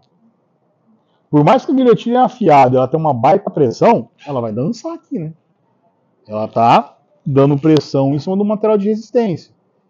Então, se a minha informação acabou ali na beira, a hora que ela dançar um pouquinho para fora, ficou branco. Dançar um pouquinho para dentro, eu tenho um texto, comeu. Então, junto com a sangria, vem a margem de segurança. O que eu costumo ao longo dos anos aí, trabalhando com a indústria gráfica, a gente foi refinando e tudo mais, o que eu uso e costumo indicar é pelo menos 3 milímetros de margem de segurança para dentro e 3 milímetros de sangria para fora. Uso só isso? Particularmente, eu gosto de dar uma folguinha um pouquinho maior. Eu gosto de jogar 4 para dentro e 3 para fora. 4 para dentro por quê? Porque se você tem um texto ali, imagina um cartão de visita, por exemplo. O cartão de visita, os textos já são miudinhos. E você não tem uma área tão grande. Então você começa a chegar muito perto da borda. Comecei a chegar perto da borda, estou ali com menos de 4 milímetros, tá cortando aquele calhamaço de cartão que os caras vão cortando e vai juntando até virar uns montinhos de cartão de visita. Isso dança, mas dança de uma forma que eu costumo brincar que é o samba do crioulo doido. Dança para tudo quanto é lado. Então, se você não tiver margem, o seu cartão de visita, a hora que chegar a caixinha para você de cartão, você vai ter 60% do seu material, o texto está encostando ou está cortado. Porque não vai ter para onde correr. Ainda mais hoje em dia que você tem, por exemplo, manda rodar sabe quando você manda rodar uma gráfica, um cartão de visita que ele tem laminação fosca e verniz brilho no logo? É o mais bonito, que a gráfica mais gosta para cortar. É aquele cartão. Porque aquilo dança. Porque você tem o papel, aí você tem uma cobertura fosca, que ela é lisa, e aí você tem em alguns pontos do material uma cobertura brilho, que é ainda mais lisa. Então a hora que você prensa um papel no outro, ele fica fazendo isso aqui, ó, o tempo inteiro. E aí a hora que a faca bate, samba tudo. Então se não tiver margem, vai cortar tudo. Então a grande sacada e o motivo da sangria é isso. É evitar essa surpresa. Comeu meu texto, ficou uma beirada branca. Então tanto para dentro quanto para fora, trabalha-se uma margem bacana aí para para ter o respiro. E isso vai aumentando, só para dividir com vocês, quando a gente parte ali, por exemplo, a revista. Eu não sei se o dia que vocês foram na Vita, vocês estavam dando acabamento em revista lá, mas eles têm alceadeira e eles têm acabamento para revista lá também. Que é bem legal de ver. Ah, tá. Porque o que acontece? A hora que a gente fala de um acabamento de revista, a revista ela roda as folhas separadas, intercala todo mundo com sangria. E aí a hora que a gente fala de revista, não é só 3 milímetros. Para você garantir, ela tem você tem uma conta que é feita em cima do alceamento versus o número de páginas. Normalmente, ela vai ter, salvo poucas exceções, ela vai ter do meio para dentro mais ou menos 1 centímetro de margem. Do final da sua informação de texto para a área de corte, mais ou menos uns 6 a 7 milímetros, mais 6 a 7 para fora de sangria. Porque a hora que você fecha a revista, ela dá um bico. E aí a hora que você bota uma revista em cima da outra, ela não tem o lado de cá que está grampeado, que é altinho. Por mais que você pense, ela não vai ficar todo mundo igualzinho. Vai dar uma sambada. Então por isso que ela tem uma margem grande. Porque normalmente quando é um acabamento de revista, o que a gráfica faz? Ela sabe que eles têm ali mais ou menos uns 6 milímetros a mais a 1 centímetro a mais. Ela vai cortar mais ou menos uns 5 milímetros num primeiro lote, verificar, dar uma folheada, legal. Aí ela vai fazer mais um ajuste e aí ela cria um padrão de corte. Então ela vai precisar de uma sangria bem maior, porque o acabamento vai pedir. Então, principalmente revista. Quando você fala folheto, mesmo um folder ali, mesmo um folder que tem, sei lá, 2 lâminas e é grampeado, grampo cavalo. Não é um cara tão crítico. Então ele ainda consegue funcionar ali de 4 milímetros para dentro, 3 para fora ali tranquilo. Quando for um processo mais de revista, é legal. O que eu sempre aconselho, pergunta para a gráfica. Deu dúvida, quando a gente está fazendo, fazendo um fechamento do material para mandar para a gráfica. Deu dúvida, tô com medo de eu mandar e dar um chabu. Aí o que eu vou fazer? Cara, telefone, ou até mesmo, pessoal, posso fazer uma visita, ver rodando um acabamento? Porque eu costumo, mamãe falava uma coisa, né? Ninguém nasceu sabendo. Né? Então, quanto mais a gente buscar informação, mais a gente vai ficar pronto. Vamos dizer, vai estar preparado ao longo do tempo. Entendeu? Tudo isso que eu estou dividindo com vocês, lembra que eu falei que eu comecei em 97? Para quem fez a conta, são 27 anos passando por processo. Então, não foi do dia para a noite, sabe? E muitas das vezes, a gente vê uma teoria, que nem eu falei para vocês, 3 e 3 deveriam funcionar, às vezes você encontra literaturas que falam de 2 milímetros só de margem de segurança para dentro e 3 de sangria, que seria a variação 5, que eles chamam. Cara, quando você vai para o mundo real, não funciona. Então é legal, muitas vezes, sabe, deu dúvida, vou dar a minha área de trabalho dentro da área criativa é gráfica, algumas imersões de gráfica. A minha área criativa é vídeo, muita imersão no universo de vídeo, vou tentar ir em produtora de vídeo, vou Vanguarda, SBT, o que tiver vamos dizer, de TVs regionais, vou visitar, fui em todas. Falei que design é uma bichereta, né? Então, eu sei que dá um jeitinho, mas entra uma nova, quando veio o SBT para cá, eles colocaram as primeiras ilhas de edição aqui na região, aí eu falei com um amigo meu, o Marcos, da 7DB, não sei se você conhece o Marcão, puta, é uma lenda na parte de filmagem, sabe? Gira mais ou menos na idade nossa, mas ele começou muito novo, o cara manja muito. E aí a gente estava cuidando de um projeto juntos que ia ter um comercial que ia para TV Tati, né? Que é o SBT daqui. E aí eu conversando com ele, Marcão, como é que é lá? Você já foi? E, nossa, Bruninho, tá legal pra caramba, a parte de edição dele está muito boa e tal. Quando é que você vai lá de novo? Ele, não, eu combino com você, a gente vai sim. E aí eu fui lá fazer uma visita. Aqui em São José, a gente falou da Pro Imagem esses dias por telefone, né? A Pro tem uma parte de edição de vídeo muito legal, sabe? Eu curto muito, sempre que tem uma oportunidade de ir lá dar uma espiada para entender o que tem de coisa nova rodando no universo de vídeo. Então é sempre estar buscando, sabe, absorvendo informação, porque é pro resto da vida. Você não vai parar de estudar e não vai parar de aprender. Sempre vai ter alguma coisa nova. Então, pintou alguma coisa nova? Dá um jeito de dar uma espiadinha, porque uma hora ou outra você vai precisar e vai valer a pena você ter essa informação aí na cabeça. Podemos pôr? Vamos ver. 10 para as 9. Tá, vamos falar um pouquinho de...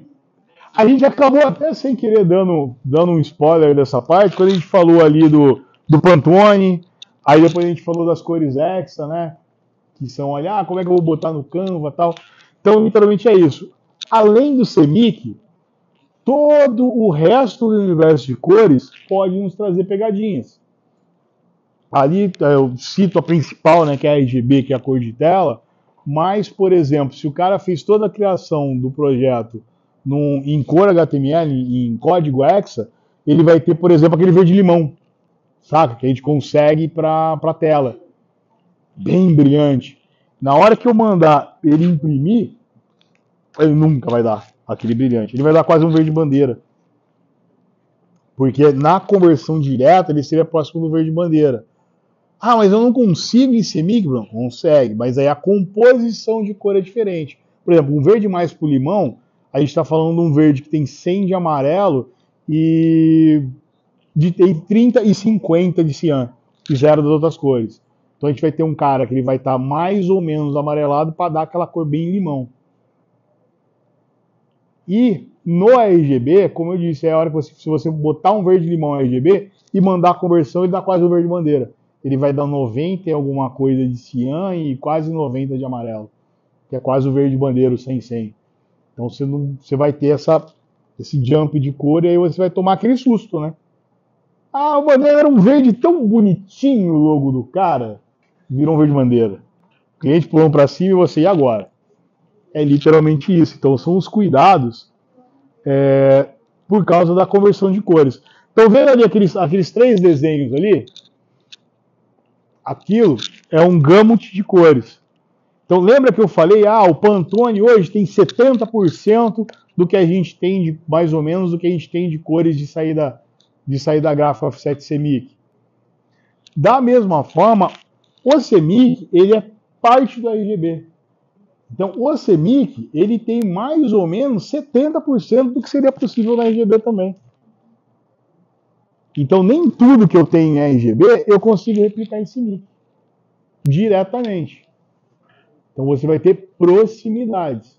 Então sempre que eu começo um projeto, e independente, isso é legal de compartilhar, independente se ele vai ser para web, para digital, para onde ele for, por hábito eu começo o projeto em CMYK. Porque também por hábito, várias vezes eu uso aí, os números de CMYK que vão dar uma cor que eu quero. Porque por hábito, eu me acostumei tanto com o universo gráfico que eu olho uma cor e eu consigo compor ela para CMYK. Então, é mais fácil para mim do que compor ela em RGB. E na conversão, você vai ter uma zona de conforto e de segurança maior. Porque você corre menos risco de ser uma cor que não vai existir na hora de imprimir. Então eu sempre venho do CMYK e aí eu vou passando para todo mundo. Lembra uma hora que eu falei, eu faço ali o CMYK e eu já busco um Pantone dela? Porque aí você já travou um controle. E aí do Pantone, o Pantone já vai ter por padrão toda a conversão para o resto. Ele já vai ter RGB, HTML, Hexa, todo o universo de cores. Então aí é dividir um pouco, vamos dizer, o que eu uso no dia a dia e eu recomendo porque dá menos dor de cabeça. Costumo sempre falar que a grande sacada é essa, a gente ir entendendo aonde você vai ter menos dor de cabeça. Não, nenhuma. Aí é impossível. Você vai ter dor de cabeça, mas a gente vai tentando dar uma diminuída, né? Vai dando uma filtrada aí. Bacana. E aí a gente falou, ao longo de tudo que a gente falou aqui, era para chegar nesse momento, o fechamento de arquivo. Vou mandar para a gráfica, Bruno. E agora? Bruno, tem uma forma mágica que eu vou aperto um botão e Acabou? Vai ter quando você criar um processo. Porque tudo que a gente falou, eu vou conferir a cor, eu vou conferir a fonte, eu vou ver se eu fiz sangria, eu vou ver se eu pus mais de segurança. Ou seja, todos esses passos, esse passeio que a gente fez hoje, é para chegar aqui, porque aí na hora do fechamento de arquivo, você não tem que ficar conferindo tudo de novo. Porque imagina, você fez toda a criação, aí lá no final, agora peraí, vamos ver a cor. Putz, a cor está em RGB, eu não sei como passar para CMYK, eu não sei o que vai sair. A fonte, putz, eu peguei a fonte do Joãozinho.fontes, e agora? Vai sair na gráfica na hora que eu imprimir? Puta, não sei se vai sair. Então, todos os cuidados que a gente vai tomar vão facilitar esse momento, onde sempre é importante uma coisa, não deixar para a última hora. Poxa, eu tô... Por exemplo, fechei um catálogo, estou com um catálogo rodando daquela cliente grega que eu comentei para vocês, e aí, o que acontece? Desde o momento 1, eu já fui criando ele em CMYK, com sangria, aí tem as embalagens que tem cor Pantone, então eu já usei os Pantones na página certa, já usei imagem de segurança, eu fui vindo durante todo o processo desse catálogo. Aí eu mandei uma prova para a cliente, para ela fazer a revisão de texto. Nesse momento, o que eu faço? Eu mando um PDF de tela para ela e eu gero já um PDF de saída gráfica. E já faço uma conferência. Legal, tá tudo redondinho. Então, a hora que vier o ok dela, eu posso tranquilamente gerar o arquivo e mandar para a gráfica. Se tiver uma correção num texto, alguma coisa tal, faço essa correção e ele já está redondinho. Então, você vindo desde o começo, fazendo todo esse checklist de informação, você vai ter um fechamento de arquivo mais tranquilo, diminuindo surpresas. Nesse momento de fechamento, lembra que eu falei de perfil de cores? Lá no comecinho, foram as primeiras coisas que a gente falou hoje. O perfil de cores é um cara que, por exemplo, Bruno, eu vou rodar numa gráfica, será que eles têm um controle de processo? A Vita, por exemplo, tem. Se você pedir, eles te mandam um perfil ICC que o Bruno criou alguns anos atrás. Ele passou por algumas mudanças, versus tempo, porque eu costumo brincar que os meus meninos que eu deixei lá, principalmente o Júlio, foi um dos caras que mais evoluiu ali em termos de aprendizado ao longo dos anos ali, e o Juninho ele fez alguns ajustes em cima do processo da Vita. Ele teve um período, principalmente na época de pandemia, a gente teve alguns problemas de fornecimento de tinta em todo o território nacional, na verdade em todo mundo, né? Porque não estava se produzindo muita tinta.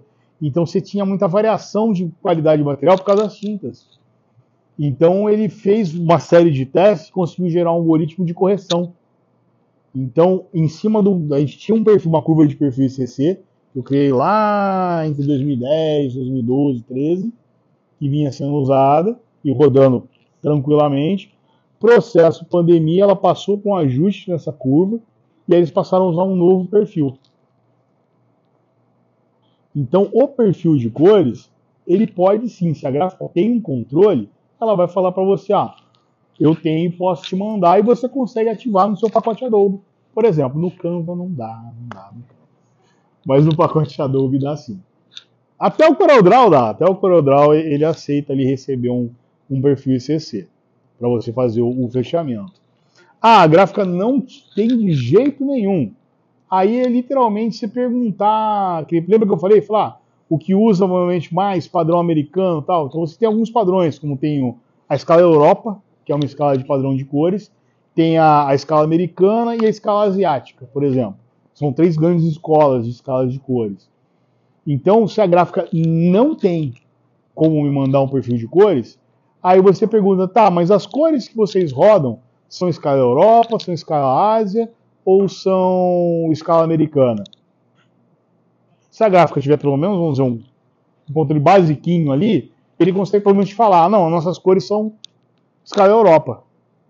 Legal, são escala Europa. Então, na hora que você vai gerar um PDF, por exemplo, no Illustrator, ele vai dar ali as escalas. E aí você vai pegar ali, você vai mandar converter na saída e converter para onde? Escala Europa.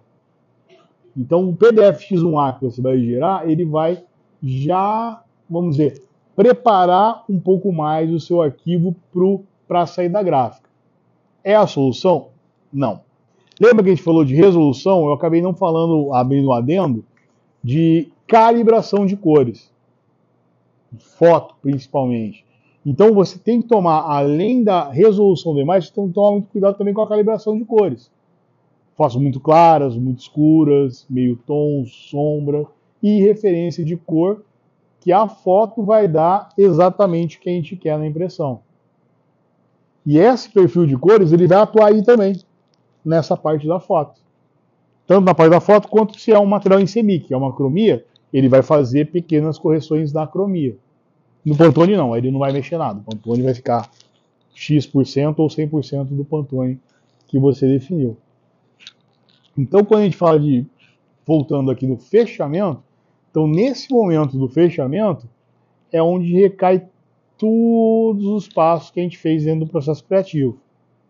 Então, digo e repito, se a gente vem desde o primeiro momento fazendo tudo certinho, o que aconteceu quando chegou aqui? A gente está mais tranquilo. Você não tem que ficar corrigindo um monte de passo. Outra dica que eu sempre dou, muitas das vezes você tem um processo, uma foto. Eu vou usar essa foto para mídias sociais. Então, Bruno, se tiver bonitinho no monitor, pô, tá lindo. Tá, legal, mas esse projeto, ele unicamente na vida dele só vai existir para mídias sociais? E se amanhã depois o cliente falar, agora eu quero folheto? Lascou. Então, da mesma forma, o que eu faço? Eu venho com a imagem original que está em RGB, eu trago ela para a CMYK, faço todo um ajuste de cores, já para se eu tiver uma saída gráfica de impressão, ela está redondinha, e aí eu salvo duas versões, tracinho RGB, tracinho CMYK. E está lá guardadinha. O que isso me custou de tempo? Gastei ali, sei lá, 20 minutos a mais ali, fazendo a calibração e gerando dois arquivos. Mas, num futuro breve, você não vai ter a dor de cabeça. Você já está com isso pronto. Então, são tudo detalhes que a gente vai, vamos dizer, ao longo do tempo, né, eu fui desenvolvendo aí alguns modos de trabalho, já para evitar as dores de cabeça, né? Para evitar que num momento de, agora vai existir um universo digital, agora vai existir um universo impresso, agora é vídeo. Eu tenho a surpresa, então você tem um processo sempre controlado. Né? Aí o homem do botão fugiu lá pro fundo. Eu vou ali aperto.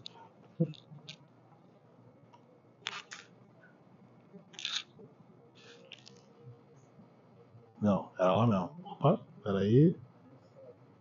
Aqui não.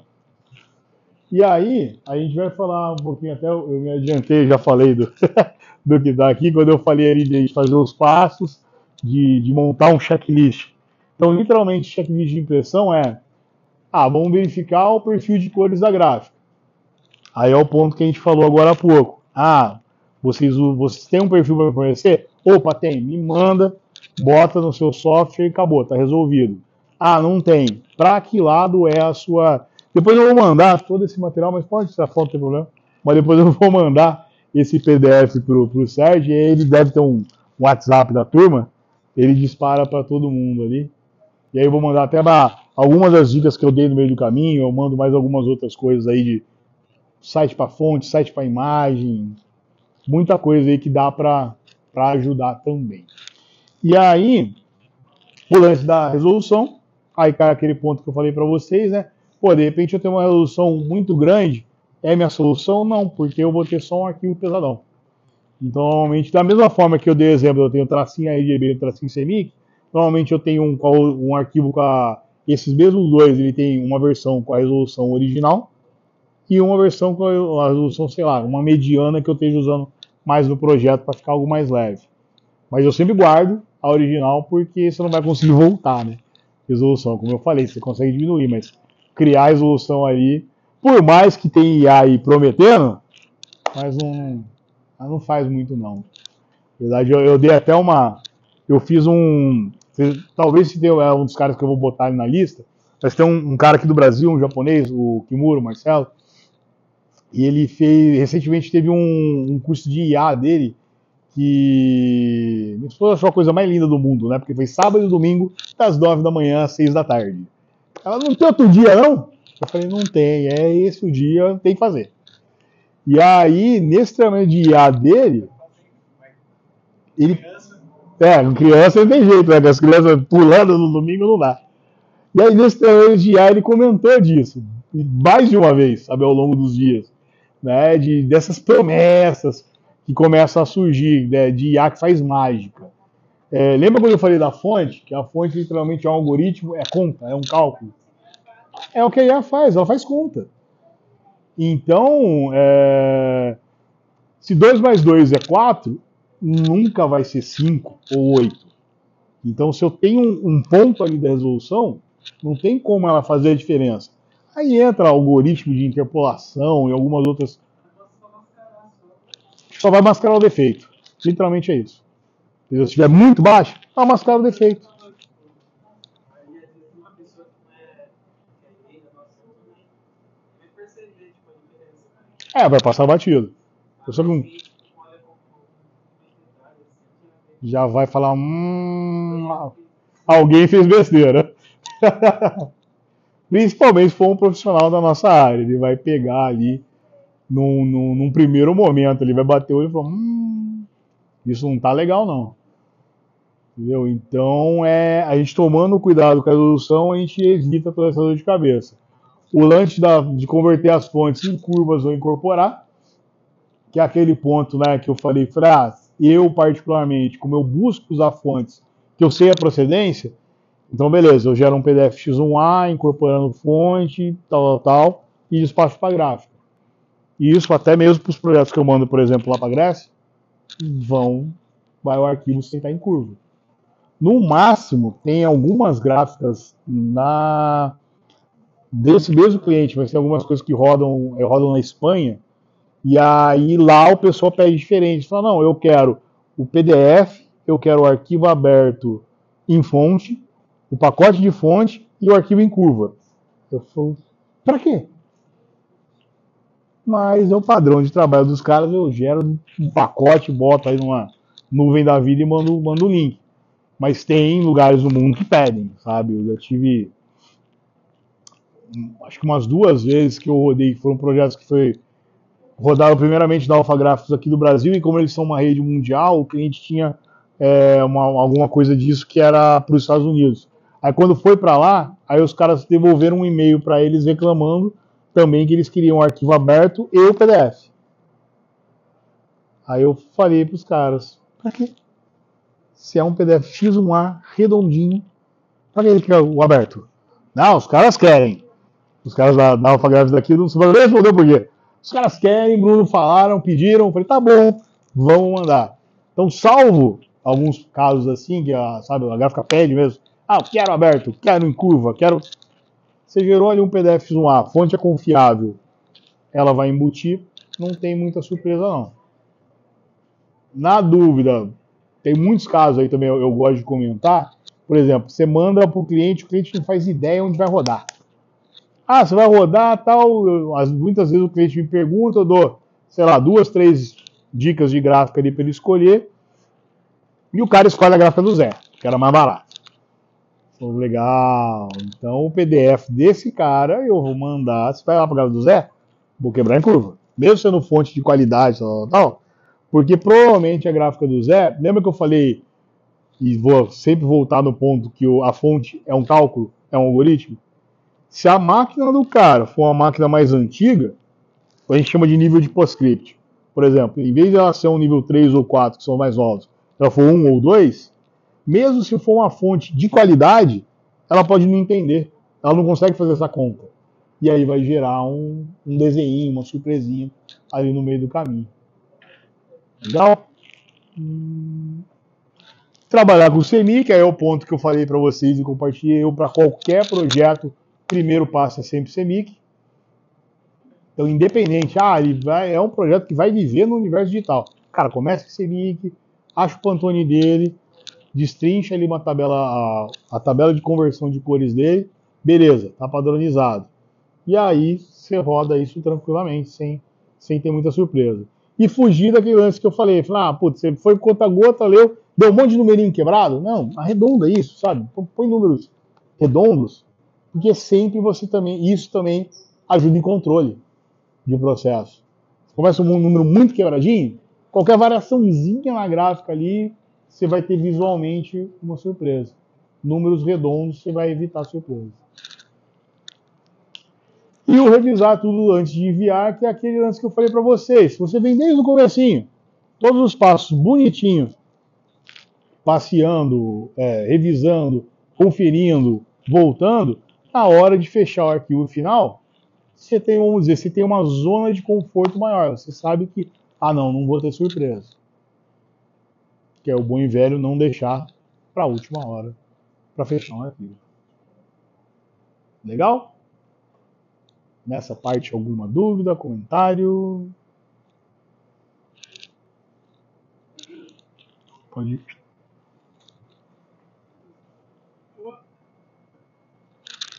E chegamos ao fim do nosso bate-papo por hoje. Agradeço muito aí a paciência de vocês por me ouvir esse tempo todo. Espero ter trazido aí algumas coisas legais, aí, alguns insights, algumas informações aí para o universo de vocês aí que estão começando só o caminho, cara. Tem muita coisa pela frente e eu costumo brincar como um grande apaixonado pela área e pelos processos criativos, que, cara, é uma viagem muito gostosa, sabe? É um caminho muito gostoso. Eu tô aí, deixei para comentar mais no final isso.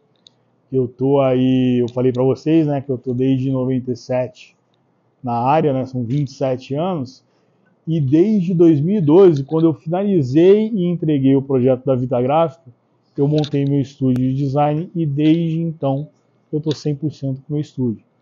São 12 anos onde eu passei por quase todo o leque da área de comunicação. Já cuidei desde campanha política, projetos para TV e rádio, projetos de TV, projetos de mídias sociais, sites. Eu costumo brincar com um amigo nosso, com o Elias. Falei com ele até esses dias, o Elias Modesto, é um puto ilustrador e um designer de mão cheia. E ele sempre brinca comigo, ele, pô, Bruninho, eu não sei como é que você tem paciência para ficar aprendendo tanta coisa, cara. Pô, Elias, mas eu gosto, cara, é gostoso pelo menos saber um pouco. Então, aí, se eu ter algo que eu posso deixar aí para vocês de norte, é isso. Busquem, pelo menos, saber um pouco, sabe? Você não precisa saber tudo de tudo, nem muito de tudo. Mas se você souber um pouco de tudo, dentro da nossa área, você vai longe. E você não se limita, que é um ponto bem interessante. Sempre a gente escuta as pessoas falando, não, tal pessoa trabalha com tal coisa e, pô, chegou a pandemia. O cara se reinventou. Por que o cara se reinventou? Porque ele vivia ali dentro de uma caixa e ele sabia só o que estava ali. Muita gente, até mesmo na nossa área, em momento ali, pandemia, quando começou ali toda aquela loucura, muita gente ficou maluco, foi buscar, foi trabalhar em fábrica, sabe? Foi buscar ali, vamos dizer, uma solução que fosse algo mais redondinho ali fora do universo criativo de modo geral, porque falou, eu não vou conseguir botar o arroz e feijão na mesa, porque não vai ter serviço. Eu não sou melhor que ninguém. No primeiro momento da pandemia, eu tive uma queda aí de quase 60% do que entrava de grana. E aí eu falei, bom, beleza, vamos para outra área. Eu tinha muito, mas muito do meu universo do leque de material, era material para linha gráfica. Eu tinha aí, vamos dizer aí, vamos usar Pareto, preciso de Pareto do 80-20, 80% era muito universo gráfico. E aí, naquele momento, eu descobri que esse era o meu erro. E eu tive que fazer esses 20 se tornarem os 80. Fácil não foi, mas mesmo sendo só 20, eu tinha ali uma base de conhecimento, como eu brinquei, né? Que o design é muito xereta, eu tinha uma base de conhecimento das outras áreas. Então eu comecei a trabalhar com site, com mídias sociais, com projetos para Google. Aí eu comecei a fazer gestão de campanhas para TV. Como eu tinha já o pessoal da Vanguarda já eram bem próximos, aí eu passei falei com o Fabiano, falei, pô, Fabiano, se pintar aí um projeto aí, o cara não tem nada, sabe? O cara, puta, vai, porque eles não tinham ainda muito, nem a parte que hoje eles têm, que você consegue ter um softwarezinho da Vanguarda, você cria um comercial seu diretamente, isso não existia. Então, às vezes, a gente chegava lá, quero anunciar na TV, não tinha nenhuma marca. Aí falei com o Fabiano e tal, a gente conseguiu alinhar uma linha que muita coisa vinha da TV para mim. Aí eu comecei a triangular isso com o Marcão, que eu falei no meio do caminho para vocês, da parte de TV para fazer a produção dos comerciais. E aí eu comecei a fazer storyboard para comercial. Que era o que estava girando muito, porque todo mundo estava dentro de casa. Então, você fazia ali um comercial e baixou o custo. Então, você fazia um comercial bacana e botava aí num horário nobre da Globo, que sempre foi muito caro. Naquela época, você pegava ali, era um comercial de 30 seg com, uma extensão de 30, que é a do lançamento, e mais 2 de 10 por semana. A gente estava falando ali de 15K, 20K, normalmente. Na época da pandemia, isso caiu em quase 60%. Então todo mundo falou, opa, eu posso fazer TV. Então eu vou olhar esse lado com bons olhos. Aí começou muito o lance de site, de venda online. Como eu já tinha um conhecimento, lembra que eu falei que minha primeira formação foi informática industrial? Então eu tinha um pouco de conhecimento de programação, que estava lá guardado. Mas eu falei, cara, eu não quero voltar a programar, porque programar é muito chato. Eu particularmente não gosto. Mas tinha que botar a comida na mesa, né? Tem pra onde correr. Então eu falei, beleza, se precisar voltar a programar, eu volto a programar. E aí foi aonde eu fui fuçando, aí descobri o WordPress. Falei, cara, eu posso criar um site legal em WordPress sem precisar usar uma programação tão avançada. Uma coisa ou outra só usando programação. Então eu somei aquele conhecimento que eu tinha e comecei a botar uns sites para rodar. Então fui equilibrando a balança. Então por isso, é como eu disse, se você souber um pouco de muita coisa, você tem um leque bem grande aí pela frente aí, e com certeza vocês terão uma carreira brilhante pela frente. E por hoje é só, pessoal. Muito obrigado.